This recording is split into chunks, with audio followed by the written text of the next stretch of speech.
I recently picked up a book and read the Celestine Prophecy. I'm not sure who the author was. I think his name was Arthur Redding or something like that, but it's not important.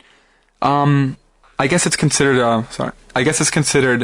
a New Age type book where the ideas in it are something that people of this generation and the last generation are just starting to really talk about. It dealt with a manuscript found in ancient Peru, which described how toward the end of the millennium, which is coming up on us, people would change. Humans would change their evolution. Things would happen to them where we would have a higher understanding of life and why we're supposed to be here.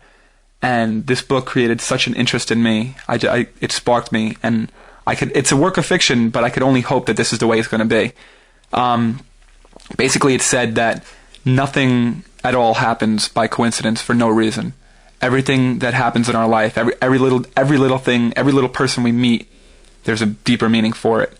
And what's going to happen? There were 9 stages of there were 9 insights basically, and the first one dealt with a lot of critical mass. It was called a lot of people realizing at once, starting to realize that this change is coming. The second one dealt with history, the history of human evolution, basically, and that it stated that if you look at the human race as a history, as a whole, not as different times, but as a whole, you can see how we've been evolving right from the beginning toward what we are now.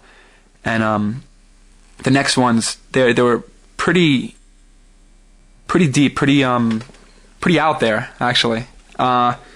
It dealt with the universe as a matter of energy, and everything in the universe was an extension of its energy, and we as people are energy from the universe.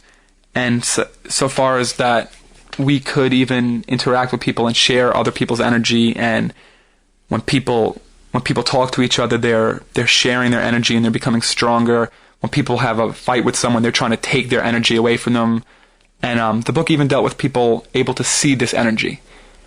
And I mean, it struck me so much that I actually tried to look at people and see energy.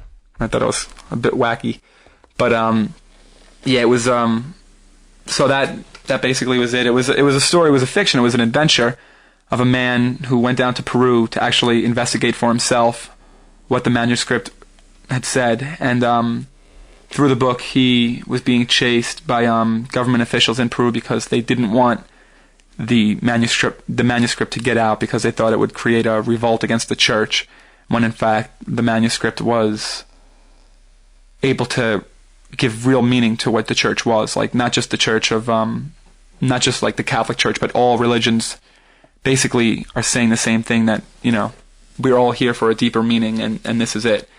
But it takes a lot, like, to get into something like this, because you have to be willing to you have to have like suspension of disbelief, or at least acceptance of far-fetched ideas, or ideas that might seem far-fetched to you. Basically, it came down to it, and the guy got hold of all the insights, and he realized that his whole mission, everything that was happening, like I said, there were no coincidences. Everything that was happening was geared for him to teach other people of the manuscript and to pass the word on. And that's what wound up happening. And since I've read the book, it inspired me, and I'm trying to get as many of my friends to read it as possible, because I feel like it's my job to get people to realize this. Because if people could realize, I mean, even if this wasn't true, if people thought of each other as just energy, it would reduce fighting, it would reduce conflict, and it might bring about some positive changes toward human culture, as it said in the book.